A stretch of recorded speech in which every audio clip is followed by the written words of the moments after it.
Bueno, traders, vamos a pasar a ver la segunda parte de nuestro curso de introducción a las acciones americanas.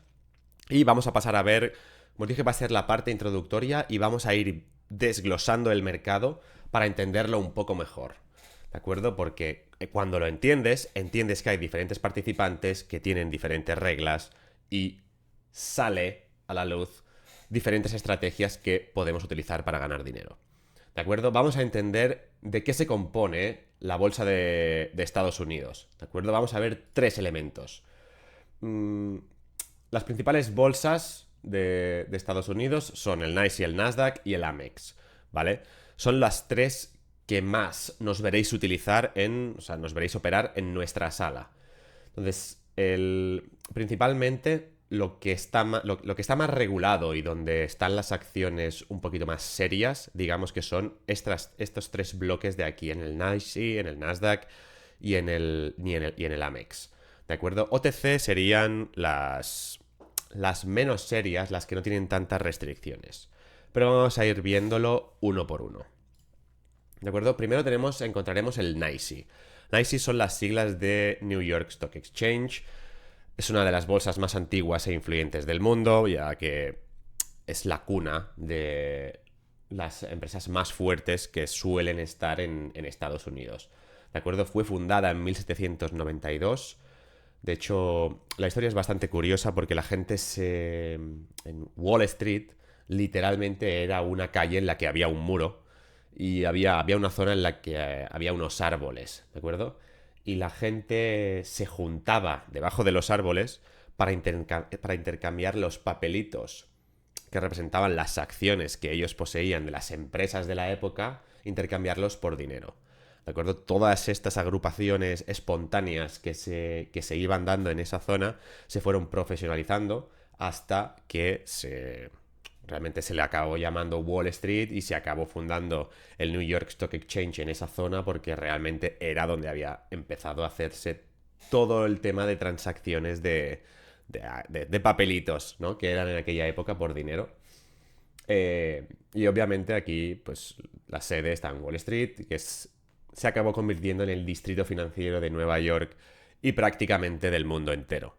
¿De acuerdo? Es el centro de todo lo que hay en el mundo financiero. En el NYSE cotizan miles de empresas que varían en tamaño, sector y capitalización bursátil. Estas empresas representan una amplia gama de industrias, incluyendo tecnología, finanzas, salud, energía y bienes raíces. ¿Vale?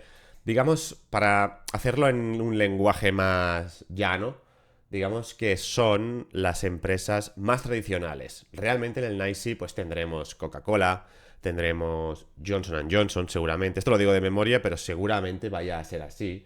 Porque es el mercado de negocios más tradicionales y de cosas más tangibles, ¿de acuerdo? En el NYSE. Tenemos el horario de apertura oficial a todos los públicos es de 9:30 hasta las 4 de la tarde, hora estadounidense, que aquí vendría siendo de 3:30 a 10. El pre-market está habilitado para la mayoría de day traders desde las 7 de la mañana, hora estadounidense, que aquí vendrían siendo la 1. Pero incluso si quisieras rizar el rizo, en Estados Unidos se permite operar desde las 4 de la mañana, realmente, ¿de acuerdo? La bolsa empieza a las 4 de la mañana, hora americana, y cierra a las 7 de la tarde, hora americana. ¿Vale? El pre-market más pre-market empieza a las 4 de la mañana, hora americana, y termina a las 7 de la tarde, hora americana. Realmente el mercado se ha abierto muchísimas horas al día, muchísimas. Otra cosa son los permisos de los que tengamos nosotros para poder operar. ¿Vale? Y que por temas regulatorios o que por seguridad incluso de nosotros mismos participemos o no, porque obviamente cuando estamos fuera de horas regulares de mercado no hay tanta liquidez, no tenemos tanta facilidad como para entrar y salir de posiciones, no hay tanta gente colocada porque las órdenes que dejamos preparadas para el día siguiente desaparecen, a no ser que las lances de una determinada manera, plan good till cancel, las órdenes desaparecen al cerrar el mercado y se vuelven a colocar cuando vuelve a abrir el mercado, ¿de acuerdo? Los brokers regulares, a no ser que lances una orden de una manera en concreta, en este caso Good Till Cancel, no se quedará fija en el mercado. Por lo tanto, no hay tantos participantes y se puede mover más loco fuera de estos horarios, ¿de acuerdo? Hoy en día prácticamente todo es electrónico y se realizan los trades de manera electrónica, ¿vale? Mediante los brokers o props o llamémosle como sea, que nos facilitan los accesos a todo este tipo de mercados. Vale, luego tenemos el Nasdaq, que son las siglas de National Association of Securities Dealers Automated Quotations. Fue fundado en el 1971. La base es que en cuanto empezaron a aparecer los primeros ordenadores y vieron que podía ser muy útil esta tecnología para el intercambio de acciones por dinero, claro, teníamos en el NYSE todo era físico. Todo era la típica escena que hemos visto en las películas de el parquet lleno de gente, en este caso eran los brokers, y siguiendo códigos e intentando intercambiar las acciones que les mandaban intercambiar mediante signos, ¿de acuerdo? Yo qué sé. Esto eran paquetes de 100 acciones, ¿de acuerdo? Esto eran 200 acciones, esto 300 acciones, esto 400 acciones.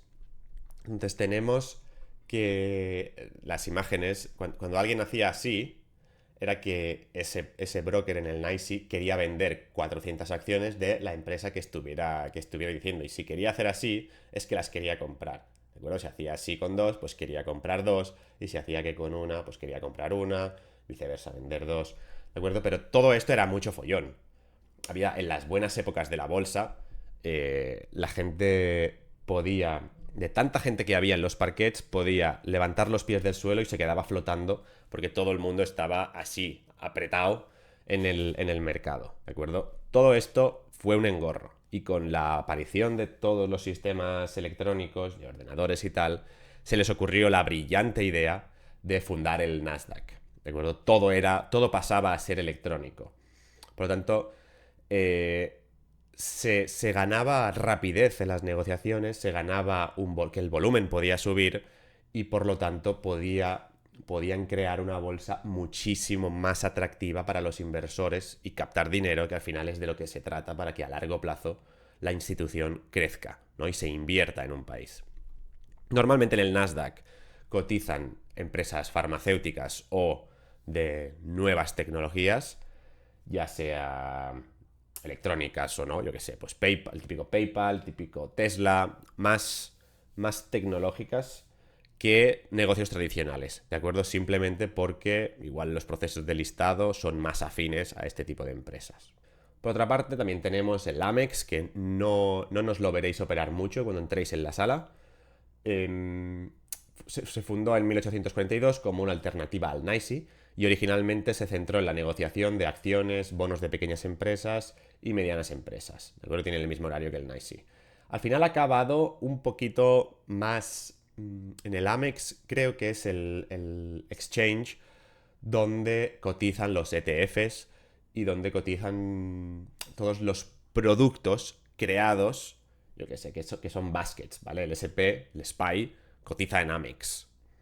No es una empresa en sí. El SP500 tenemos el índice que le replica, que es el SPY, pero claro, el SPY no es una empresa al uso, es un fondo que posee las 500 empresas que conforman el SP500 en la proporción justa que dicta el SP500, ¿de acuerdo? Todo esto forma un ETF, que es el SPY, y el SPY cotiza en el Amex.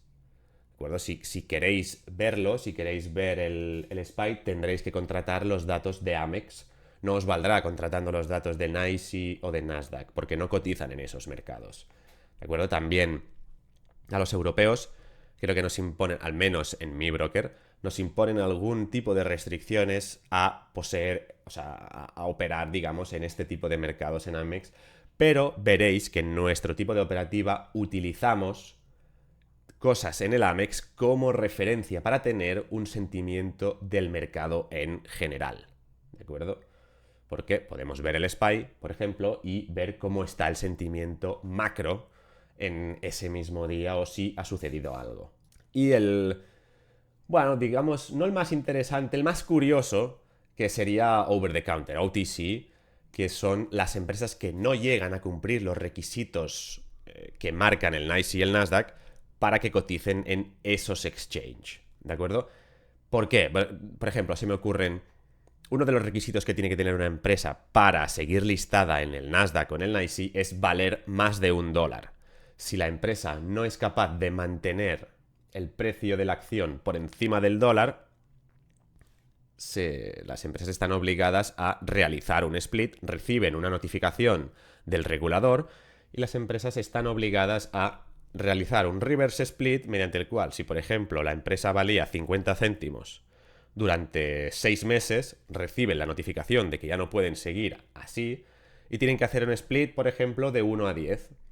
Si antes existían 10 millones de acciones a 50 céntimos, realizando un reverse split de 1 a 10, la empresa pasará a cotizar $5 por acción y el total de acciones de la empresa va a ser 1 millón de acciones. ¿De acuerdo? Esta es una regla, cotizar más de más de $1 que tienen las bolsas, ¿de acuerdo? Pero si algo ha caído por debajo de $1 es que realmente no hay interés o realmente han ido diluyendo y emitiendo acciones nuevas que no...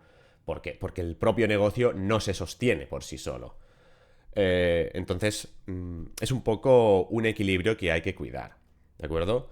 Aparte, bueno, el tamaño de la capitalización y tal. Entonces, las empresas que no consiguen cumplir los requisitos cotizan en over the counter.